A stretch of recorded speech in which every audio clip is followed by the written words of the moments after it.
Very famous question. चलिए शाबाश, शुरू करेंगे। श्योर टेम्पल, ये वर्मन 2 आ जाएगा, बहुत बढ़िया बात है। ठीक है, तो हमारे पास आया कि यार जो चालुक्य साम्राज्य है, देखो चालुक्य साम्राज्य की बात करूंगा भाई, तो सबसे ताकतवर राजा जो यहां पर आया है वो आया है पुलकेशिन टू। और पुलकेशिन टू को ये जो थे इनको चालुक्य ऑफ वातापी या बादामी भी बोलते हैं। अब सुनना, तो कर्नाटका में आओ, यहां पर इसका आंसर क्या आ गया, इसका आंसर आ जाएगा हर्षवर्धन को हराया था। अब आपको मुद्दे मुद्दे की सारी बातें बताते हैं, रिवाइज करा लेते हैं एक बार। देखिए होता क्या है, पुलकेशिन द्वितीय की बात करेंगे तो पुलकेशिन द्वितीय जो है ये चालुक्य वंश का सबसे शक्तिशाली राजा था, ये पुलकेशिन टू। और पुलकेशिन टू जो है था क्या, कर्नाटका में ना 3 डायनेस्टी आई। कर्नाटका क्या, साउथ इंडिया में 3 dynasty I. Chalukyas of Vatapi, Chalukyas of Vengi और चालुक्याज ऑफ बादामी। बच्चे अक्सर इसमें कंफ्यूज होते हैं। देखो मैं आपको एक बार इसको जरा ब्रीफ कर देता हूं, ये वातापी बादामी वेंगी पेंगी क्या है ये सब कुछ। देखिएगा जो दक्षिण भारत है इस तरीके से है, ठीक है, ये हो गया। अभी जरा ध्यान देंगे तो यहां पर ये कर्नाटका का पोर्शन है और इसको हम बोल रहे हैं वातापी। तो ये एरिया था वातापी, और यहां पर पुलकेशिन टू ने रूल करना शुरू किया। जब रूल कोई भी राजा रूल करता है तो वो युद्ध लड़ता है। अब उसने युद्ध लड़ा, और आपको याद है ना यहां पर हुआ करते थे पल्लव, बोलो हाँ या ना, होते थे ना।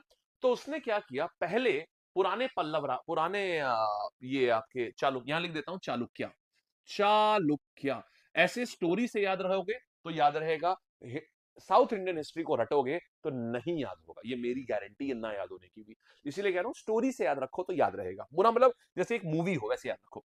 ये जो ये लोग कौन थे, ये पल्लवास थे, जान रहे हो आप। अब हुआ क्या मेरे भाई, पुराने चालुक्य राजाओं ने माने पुलकेशिन प्रथम ने और इन सब लोगों ने क्या किया, यहां पर युद्ध इनके चलते रहते थे।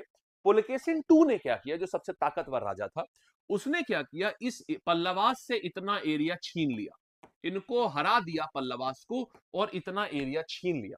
छीनने के बाद अपने चचेरे भाई को दे दिया और बोला तू राज कर भाई वहां जाकर के। तो वो भी तो चालुक्य ही था, है ना, तो वो भी चालुक्य था। तो अभी वो जब यहां राज करने आया तो यहां पर, और इस एरिया को बोलते हैं वेंगी। तो जो भी, अब ये वाले कौन से हो गए, ये थे चालुक्याज ऑफ वातापी, और ये लोग अब वेंगी में राज कर रहे थे, और उनका दूसरा चचेरा भाई कर रहा था, तो उसको बोला चालुक्याज ऑफ वेंगी। यहां तक बात समझ आ गई। फिर क्या होता है, पुलकेशिन टू के बाद चालुक्य वंश ही पूरा खत्म हो जाता है।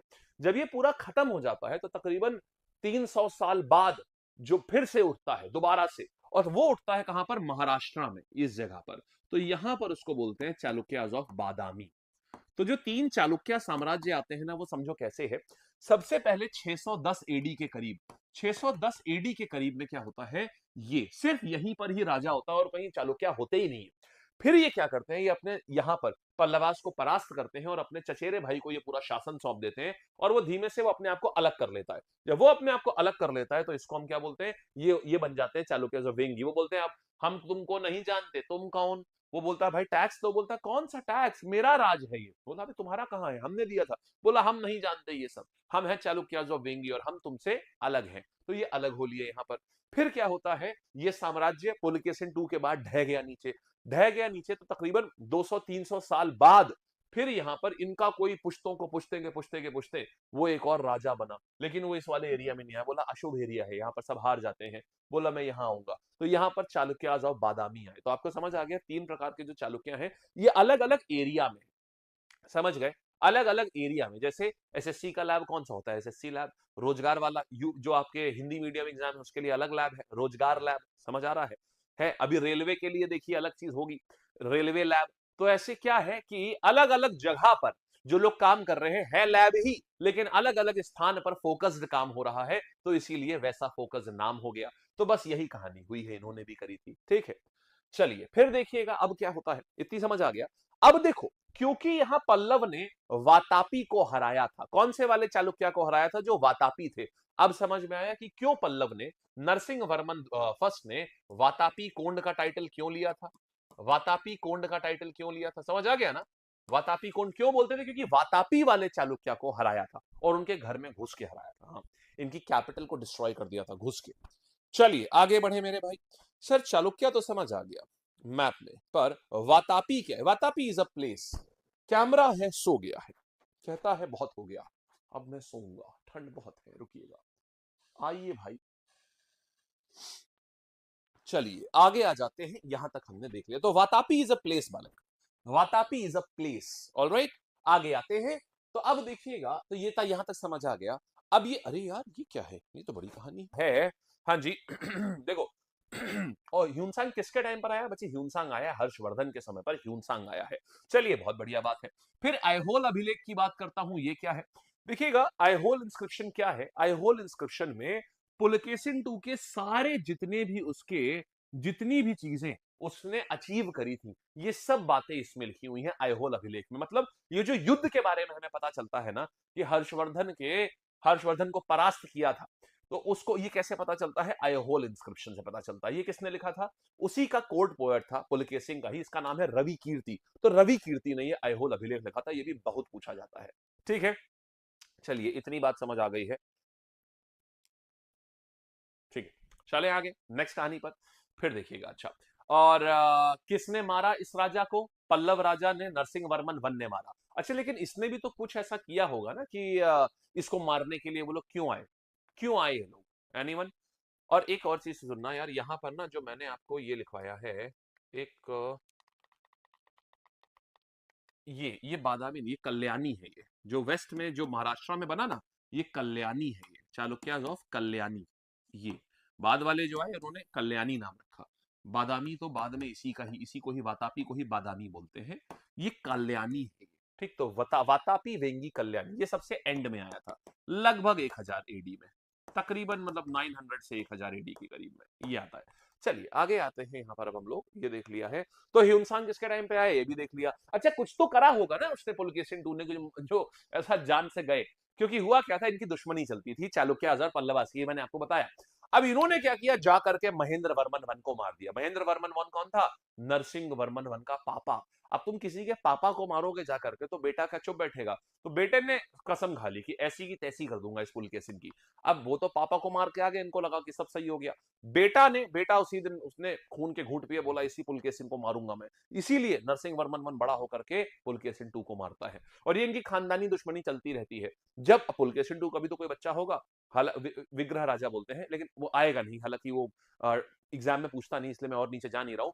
अब यहां पर क्या हुआ, वो इनको मारने जाता है फिर से। वो नरसिंह वर्मन वन के बेटे को मारने जाता है। तो ये कहानी इनके कल काफी पीढ़ियों तक ये चलती रहती है। हालांकि एग्जाम में खाली तीन राजा इंपॉर्टेंट है। सबसे पहला पुलकेशिन ने किसको मारा? पुलकेशिन ने मारा महेंद्र वर्मन वन को। महेंद्र वर्मन वन का बेटा था नरसिंह वर्मन वन, उसने पुलकेशिन को मारा। बस इतना ही एग्जाम के लिए इंपॉर्टेंट होता है, बस। ठीक है, और देखते हैं।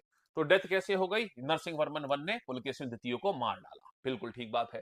फिर क्या हो रहा है, चालुक्य की 3 शाखाएं थी, हमने आपको बताया, वातापी, वेंगी और कल्याणी, ये भी बताया, अलग अलग टाइम पे हुई हैं। सबसे पुरानी और ओरिजिनल ब्रांच ये थी। ठीक है, इसके बाद इनके चाचा जी ने कौन सी करी? ये वाली, और ये भी दी पुलकेशिन नहीं थी, कि भाई आप वहां पर देख लीजिए सब कुछ। और जैसे ही वहां पर गए, तो उन्होंने बोला हम तो आपसे मतलब ही नहीं है, तो हमारा राज्य, इन्होंने अपने आप को इंडिपेंडेंट डिक्लेयर कर दिया। और फिर काफी बाद में जब ये दोनों डूब गए, तो ये आए कल्याणी, ये आए बाद में आए काफी। फिर मंदिर कंस्ट्रक्शन की बात करेंगे, तो देखो ये कर्नाटका नॉर्दर्न है ना, मैंने क्या बताया था, नॉर्दर्न वाले में क्या होता है, बेसर, जिसमें नागर और द्रविड़ शैली का मिला जुला असर होता है। इसीलिए इनका जो टेम्पल है, वो बेसर शैली का बना हुआ है। ये बेसर शैली का योगदान किया। और जैसे पल्लवाज ने कांचीपुरम को मंदिरों की नगरी बोलते हैं ना, इनके लिए आईहोल जो इनकी कैपिटल थी, उसको मंदिरों की नगरी बोलते हैं। ये आ गया, आईहोल हो गया मंदिरों का नगर। फिर यहां पर विरूपक्ष मंदिर, ये बहुत फेमस है, आज भी बहुत फेमस है। पत्तडकल में है ये विरूपक्ष मंदिर। आज भी यहाँ पर पत्तडकल टेम्पल फेस्टिवल होता है, मालूम है ना? हमने पढ़ा भी हुआ इसके बारे में साउथ इंडियन टेम्पल्स में। पत्तडकल टेम्पल फेस्टिवल, इसमें होता क्या है, ये चालुक्याज नहीं बनवाया था, आज भी इसमें हाथियों का जुलूस निकाला जाता है। तो इनके लिए क्या है, चालुक्याज ने क्या बनवाया? पत्तडकल टेम्पल। ये पूरा आपका साउथ इंडियन आर्किटेक्चर के ऊपर है ये देखिएगा, देख रहे हैं? ये देखो बेसर, यानी कि ऊपर ऐसे स्टेप भी है और मेरू पर्वत जैसा भी बना हुआ है। ये तो ये बेसर शैली के मंदिर होते हैं इनके। आइएगा, सवाल देखते हैं कैसे बनेंगे। चालुक्य शासन पुलकेशिन टू ने किस उत्तर भारतीय सम्राट को नर्मदा नदी के तट पर हराया था? उत्तर देंगे? शाबाश।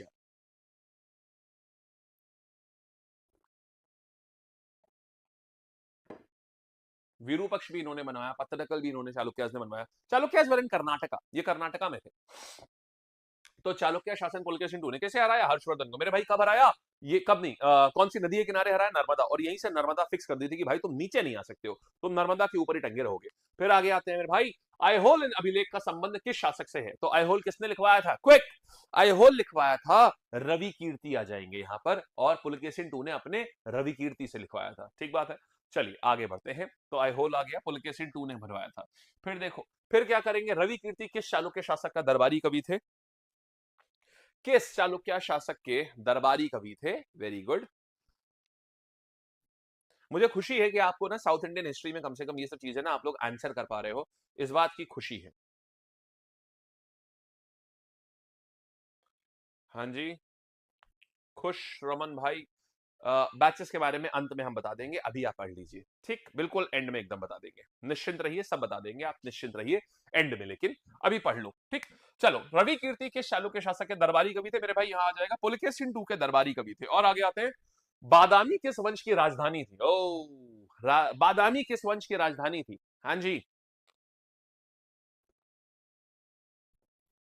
शाबाश। आंसर मेरे पास क्या आ गया? बादामी आ जाएगी मेरे पास में। चालुक्य वंश की राजधानी को हम बादामी कहते हैं। यहां तक भी समझ आ गई बात? कोई समस्या किसी प्रकार की? Very good. आइए फिर, तो चालुक्य साम्राज्य की राजधानी को हम बोलते हैं बादामी। Very good.